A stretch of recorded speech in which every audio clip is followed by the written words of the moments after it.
And before the break, I told you we're going to be joined by the Minister of Foreign Affairs and Member of Parliament for North Tongue, the Honorable Samuel Okudzeto Ablakwa. He's joined us via Zoom because yesterday a statement was released that indicated that following the ill treatment and unjustified deportation of 3 Ghanaian nationals by Israeli authorities, the government of Ghana has been compelled to retaliate by deporting 3 Israelis who arrived in Ghana earlier today.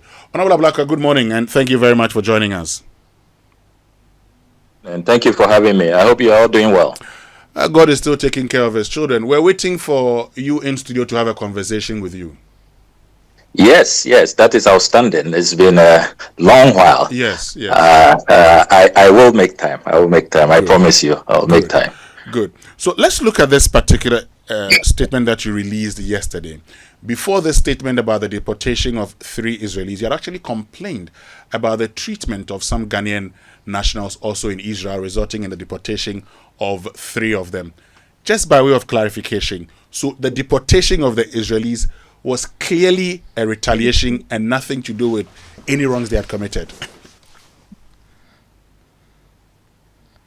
Let me extend warm regards to all the distinguished listeners of Joy. I can confirm to you that the action the government of Ghana was compelled to take yesterday is directly in retaliation to the ill treatment and unjustified, unwarranted, and what we consider unlawful deportation of our fellow compatriots. We summoned the chargé d'affaires of the Embassy of Israel in Ghana and strongly protested that treatment. The chargé confirmed that indeed all the persons who suffered this dehumanizing and traumatic treatment from Israeli authorities were people he issued visas to. None of them had violated the terms of their visas. They were not illegal immigrants. They were attending to a conference that they had been invited to. Most of them, I must say. There was another group also humiliated. They were on a personal Christian pilgrimage trip. So it is important to appreciate that these are Ghanaians who had been issued valid visas. They were going to Israel to conduct legitimate, legal business. One was a group attending a cybersecurity conference organized by the Israeli government. They invited Ghanaians and other nationals from other countries to attend that international cybersecurity conference they had convened.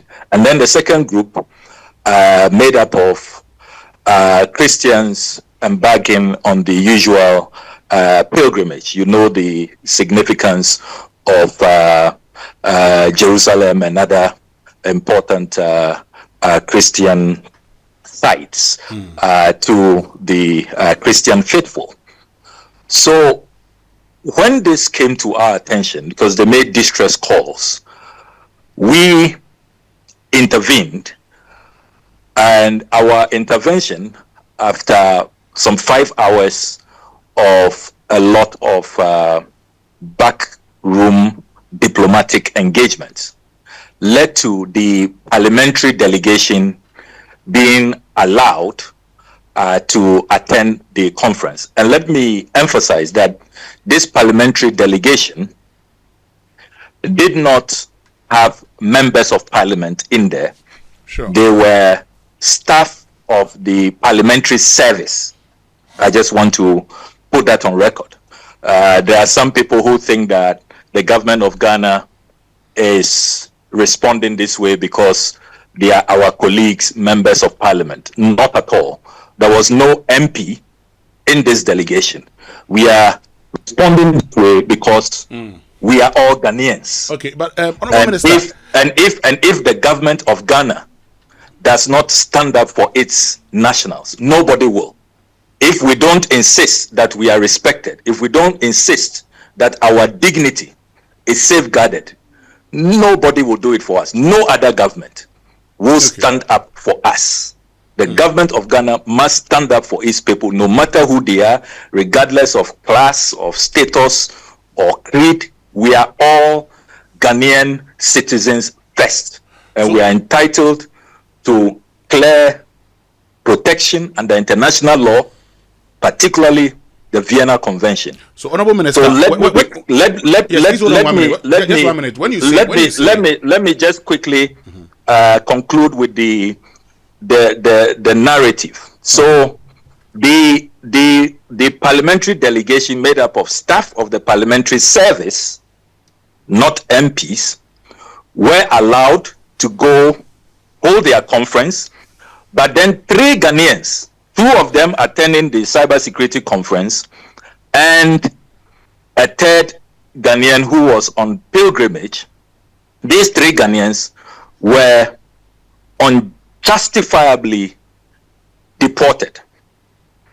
2 of them on an Ethiopian Airlines flight and the other on an Emirates flight.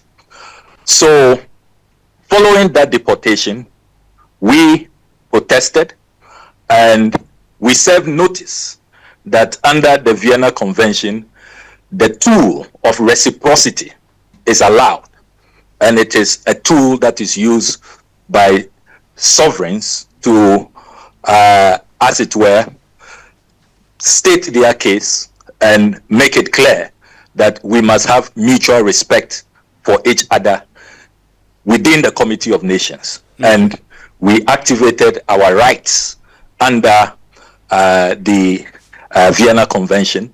That is what we did, and that is why, I mean, it was a difficult decision. We have friendly relations with Israel. We've had cordial relations for more than 6 decades. We don't wish that we should be having these tensions, but let us be fair. Ghana did not play any part in this. We do not deserve this. This disrespect and this contemptuous treatment of our nationals would not be accepted, would not be tolerated. And we thought that we send a very clear message, not only to Israel, but all other countries, that just as they expect us to treat their nationals with respect, to value their dignity and the fact that they are human beings, we also expect same. We are not asking for much at all. We expect same when our nationals are traveling. That is the message we are sending. Okay. Now, since you talk about our relationship with Israel over the past 6 decades, and you've invited a charge d'affaires, let's look at the resolution. How have we resolved this issue? How do we intend to resolve it? So the Israeli authorities, through their charge, have now apologized for the action they carried out, and they have called for de-escalation, because we made it clear that if they deported 10 Ghanaians, we will deport 10. 20 will deport 20. 50 will deport 50.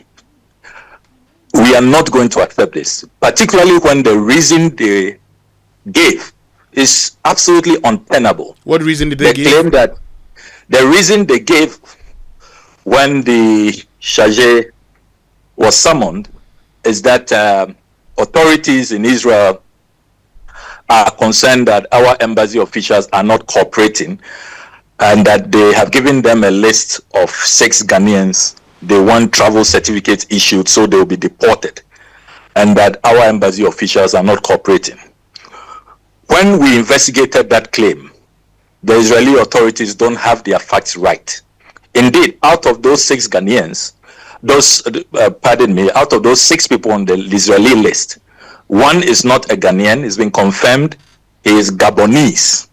And so our embassy officials are right to have taken their time to do due diligence. Another one on the list is so sick, Israeli doctors say that she should not travel now. She should be cared for and recover before she is put on a flight.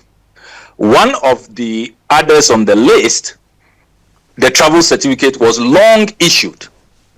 So again, facts are not accurate. They are not aligning.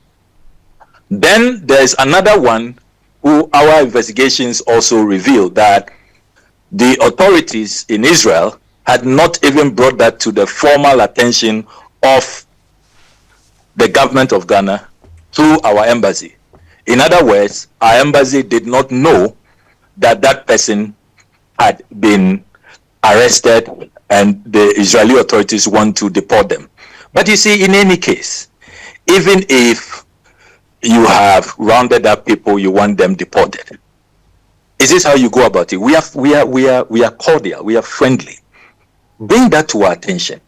If you think that the embassy is in Tel Aviv, the Ghanaian embassy in Tel Aviv is not cooperating, escalate, bring that to our attention. You have an ambassador in Accra, fortunately. The ambassador can request a meeting with me as minister. We can discuss that. It happens always when governments think that they are not getting the kind of speed, a kind of response, or if a matter is urgent and they don't want it to go through the normal diplomatic channels through our embassies abroad, they take advantage of their presence in Accra and meet us. You can meet me as minister, you can meet my deputy, my chief director, or the chief of protocol. There's so many officials at the foreign ministry you can engage, and we will deal with the issue that you are raising. So how anybody in Israel thought that because you are not getting travel certificates for people you want to deport, people not related, people you have granted visas to, attending conferences that you have convened, and others who are going on Christian pilgrimage, you will subject them to such dehumanizing treatment. It is totally unfair. And we will not accept that. We will not countenance that. We are all human beings. The black race is not inferior. And we will stand up for our people. That is the message we are sending to the Israeli authorities and to every country. Okay. Don't treat Ghanaians dehumanizingly. Don't undermine our dignity. We are all human beings. We deserve the same respect. Just as we treat your nationals when they are traveling to our country, we expect the same. All right. Samuel Okudzeto Ablakwa, Minister of Foreign Affairs, thank you very much, and we look forward to having a conversation in the studio. We're grateful. You're welcome. Wish you all the best.